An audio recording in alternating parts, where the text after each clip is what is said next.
FDLR yishe abaturage 10 i Masisi ndetse na Warikare, ndetse na makuru yatangajwe na AFCM 23 isanzwe irwanya ubutegetsi bwa Repubulika Iharanira Demokarasi ya Kongo.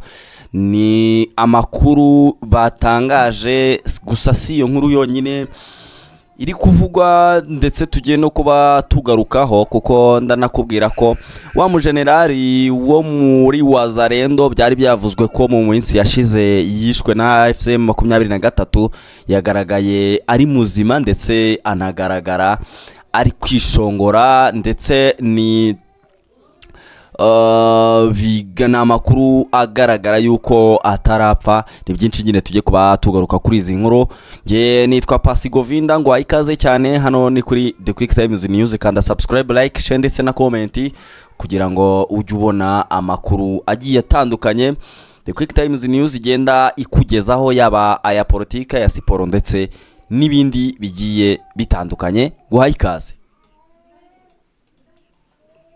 Reka mbere ku makuru avugwa kuri FDLR, aho ihuriro AFCM 23 rirwanya ubutegetsi bwa Repubulika Iharanira Demokarasi ya Kongo ryatangaje ko abarwanyi b'umutwe w'iterabwoba wa FDLR bari kumwe na Wazalendo biciye muri teritwari ya Masisi ndetse na Warikare abaturage bagera ku 10. Umuvugizi wa AFCM 23 niwe watangaje aya makuru, ni umuvandimwe witwa Lawrence Kanyuka, aho yatangaje ko iki gitero cyagabwe mu gace ka Maremo ndetse na Kalembe ku rugabano rwa Masisi na Warikare mu ijoro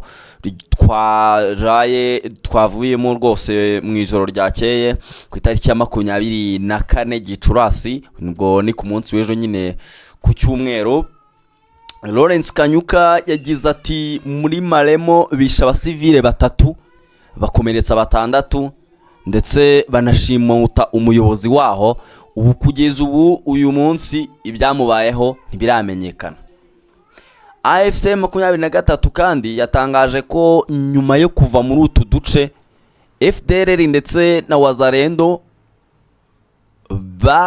basahuye bikomeye cyane aka gace, ndetse na gace kitwa Bweru, batwara inka 11 z'abaturage, ndetse banasahura n'ingurube nyinshi z'abo baturage bahariya Ibweru.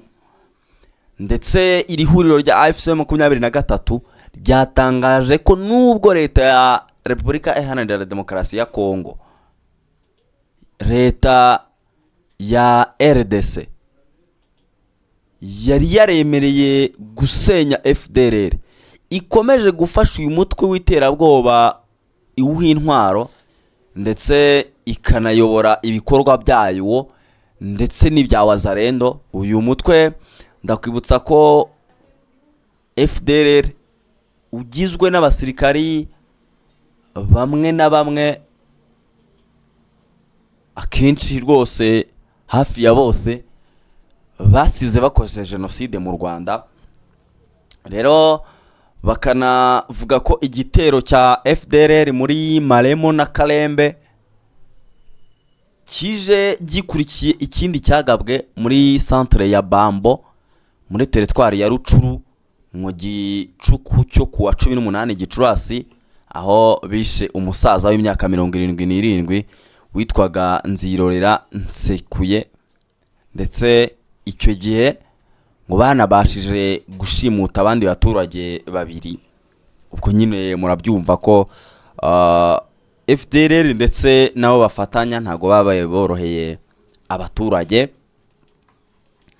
Ubwo ni inkuru nyine tuzakomeza kugenda tumenya. Wakwibaza utese ko M23 yasaga naho ariyo iyobora turaduce, byaje kugenda bite? Ubundi se nanone ku rundi ruhande ko byasaga naho AFCM 23 itangaje ko itazakomeza kureberera abaturage bari kwicwa bitewe n'ibyo bitero ko iba yabibonye. se ikora iki nyine kugira ngo ibintu bijye ku murongo. Byose nibyo umuntu yagenda yibaza ndetse no gutegereza ngo turebe icyo bazagenda batangaza. Gusa ni amakuru abagenda asohoka, natwe tukaba turahanga kugira ngo tuyabakurikiranire 5/5. ari nayo mpamvu nkwibutsa ngo nyine gukanda subscribe.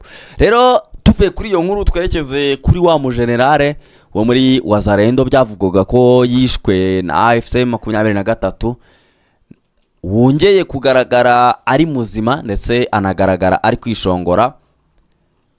Obedi Ngabo Patrick uvuga ko ari generale mu mutwe wa Wazalendo, ndetse ni Wazalendo nyine ni umutwe witwaje intwaro ariko ukorana na Repubulika Iharanira Demokarasi ya Kongo binyuze muri FARDC, yagaragaye avuga ko atarapfa nk'uko byatangajwe na bamwe mu bayobozi b'ihuriro rya Alliance Fleuve du Congo cyangwa AFC M23, ndetse anavuga ko akiri muzima adashobora gupfa atarasohoza ubutumwa. Ni nyuma yuko tariki ya 23 Gicurasi 2026 hagiye hanze amakuru yavugaga ko General Obedi Ngabo Patrick yishwe n'ibitero bya AFC 23, ndetse Manzi Wiri guverineri wungirije muri Kivu y'Amajyaruguru ndetse mu buyobozi bwashyizweho na AFC 23 yari yavuze ko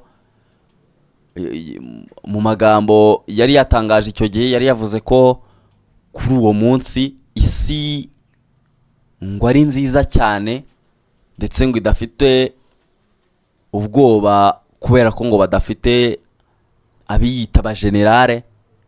Ubwo yanavugaga mo General Obedi nyine ngo wasanze Ruhinda, Mudacumura, Cirimwami ndetse n'abandi. Ubwo nyine yanahamyaga ko bishwe.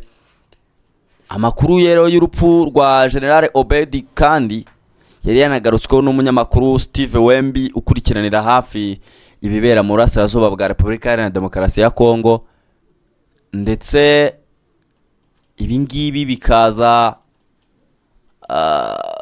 uyu munyamakuru avuga ko amakuru atandukanye yemezaga ko General Obedi Ngabo, umwe mu bari bagize ihuriro riharanira demokarasi CRD, yishwe kuwa 22 ubwo yari mu mirwano. Mu butumwa bwe rero Steve Wembi yari yagize ati amakuru aturuka mu nzego zitandukanye z'umutekano mu burasirazuba bwa Repubulika Iharanira Demokarasi ya Kongo avuga ko General Obedi Ngabo, umwe mu bagize itsinda ry'abaharanira demokarasi CRD, yishwe kuwa 5 mu mirwano.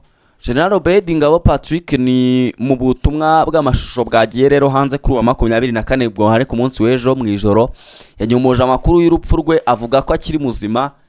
Muri aya mashusho y'iminota irenga 4 rero hariho agira ati ntabwo twapfa, ntabwo ndapfa, sinanapfa gutyo gusa, ntabwo ndarangiza intambara. Ndetse anakomeza agira ati abavuga ko napfuye barabeshya, mpanganye na AFC 23 uteza ibibazo Kongo, kandi kwigihe nikigera nzapfa kuko ntawe uzaba kiri ku isi cyangwa ishyamba. Ni mu gihe rero imirwano ikomeje gufata indi ntera hariya hafi ya Rubaya hasanzwe hari ibirombe by'amabuye y'agaciro, aho uruhande rwa Repubulika Iharanira Demokarasi ya Kongo rukomeje kurwana inkundura ndetse rushaka kwisubiza ibi bice, mu gihe abarwanyi ba AFC 23 bo barubereye ibamba nyine kugira ngo bagumane utu duce. Ubwo rero amakuru iyo yari yasohotse nuko uyu Obedi generale nkuko abyita yari yapfuye, ariko aka kanya birasa naho ari muzima rwose, ari mu ryerye, nyuma yuko nyine hasohotse video ari kubwira abantu yuko rwose ngo atapfa akiri muzima. Ubwo no gutegereza nyine ngo turebe aho iyi ntambara yerekeza ndetse n'uburyo bizagenda bisoza. Ubwo rero reka mbashimire, nizere ko mumeze neza cyane, mukande subscribe, like, share ndetse na comment hano kuri The Quick Times News, ubundi ugenda ubona amakuru agiye atandukanye tugenda tukugezaho. Nitwa Pasi Govinda, gire icamunsi cyiza.